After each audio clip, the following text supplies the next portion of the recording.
1998, Jakarta dan kota-kota besar lain di Indonesia dikepung demonstrasi besar-besaran. Tujuannya satu, menuntut reformasi. Aksi-aksi menuntut reformasi atas kekuasaan Orde Baru saat itu sebagian besar dipelopori oleh kelompok mahasiswa dan pemuda, tak terkecuali HMI, Himpunan Mahasiswa Islam.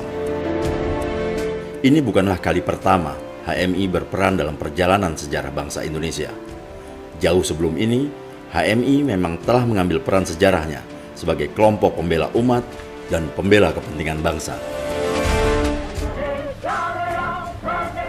5 Februari 1947, kurang 2 tahun setelah proklamasi, HMI lahir, mengambil peran sebagai salah satu kelompok yang turut berjuang melawan kolonialisme.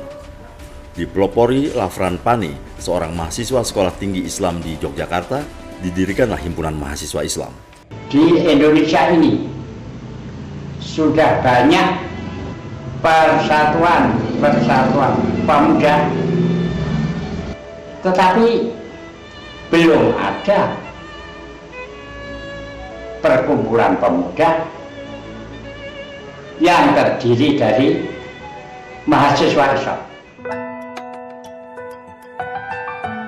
Tampil dengan identitas keislaman, namun tetap memegang teguh nilai-nilai kebangsaan, kelahiran HMI menjadi salah satu anak kandung revolusi Indonesia. Pada era mempertahankan kemerdekaan, kader HMI pun turut serta dalam perjuangan bersenjata melawan kolonialisme Belanda.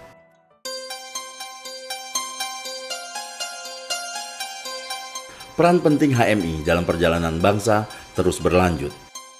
Tahun 60-an, pada era konflik ideologis di Indonesia makin meruncing, HMI terseret dalam pusaran intrik dan konflik tersebut.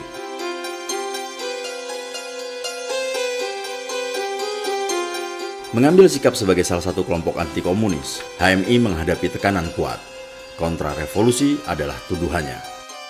Ya, HMI menunjang tunduk pada kepentingan bangsa secara keseluruhan nasional, sehingga justru yang menuduh kontra-revolusioner itu sebenarnya itulah yang kontra-revolusioner. Jadi filosofinya kalau mau digampangkan, kalau Anda dituduh pencuri atau maling, buktikan bahwa Anda itu polisi yang nangkap maling. Pergantian kekuasaan dari Orde Lama ke Orde Baru tak serta membuat langkah organisasi HMI menjadi lebih mudah. Beragam pengendalian menghadang laju organisasi kemasyarakatan tak terkecuali HMI. Pemberlakuan normalisasi kehidupan kampus, Badan Koordinasi Kemahasiswaan atau populer disebut NKK-BKK tahun 1978, hingga pemberlakuan asas tunggal Pancasila melalui Undang-Undang Nomor 8 Tahun 1985 membuat perpecahan di tubuh HMI. HMI yang sejak semula berasaskan Islam terbelah menjadi dua kubu, yaitu antara kubu yang mempertahankan asas Islam dan kubu yang berusaha mengikuti perintah Presiden Soeharto dengan menerapkan asas tunggal. Bubarkan di fungsi ABRI, cabut NKK-BKK, kembalikan Dewan Mahasiswa pada porsinya, kemudian cabut asas tunggal dan rombak kabinet. Ketika kekuasaan Orde Baru terus berlanjut, HMI tak lantas tunduk dan duduk diam. Tanpa ragu, HMI mengambil peran mengkritik dan menjadi inisiator bagi demokratisasi kehidupan bernegara.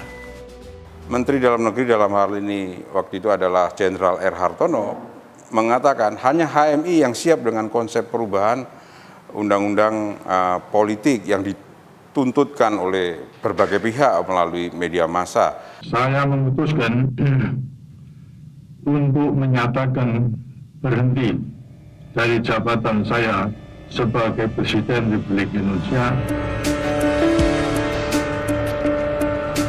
Mungkin momen inilah yang ditunggu-tunggu sebagian besar rakyat Indonesia yang telah lelah dengan gaya kepemimpinan Soeharto. Pasca Orde Baru tumbang, Indonesia memasuki era baru yang penuh harapan, era reformasi namanya. Tak terkecuali, HMI pun menyambut era ini dengan penuh gairah.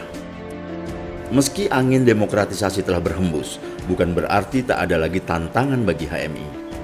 Menurutnya kader HMI di kampus-kampus, Islam yang diidentikan dengan kekerasan, hingga alumni HMI yang banyak berorientasi pada kekuasaan adalah beberapa soal penting yang dihadapi HMI hari ini. Tantangannya secara internal kita dihadapkan kepada bagaimana HMI bisa kembali eksis di kampus-kampus di mana dulu HMI pernah jaya. Kemudian kita dihadapkan pada tantangan menghadirkan Islam yang lebih sesuai dengan visi Cak Nur lah gitu ya. Hari ini HMI memasuki usia 68 tahun. Memang bukan waktu yang singkat, namun bukan pula berarti cukup sudah waktu yang dilalui oleh HMI. Kehadiran HMI masih dibutuhkan, malah sangat dibutuhkan. Nah, HMI harus tetap berpegang teguh cita-citanya buat apa HMI didirikan. Selama negara ini masih ada, saya kira peran dari kelompok-kelompok intelektual seperti yang dikembangkan oleh HMI ini akan semakin banyak dibutuhkan. Saya harapkan adik-adik HMI baik di struktural maupun luar struktural kembali kepada hitoh perjuangan HMI. Sederhana sekali, yaitu menjadi mahasiswa yang Islam. HMI bisa saling bertukar informasi, gagasan, kerjasama dengan institusi-institusi sejenis maupun yang punya kepentingan sama dengan HMI untuk membangun peradaban Indonesia dan dunia.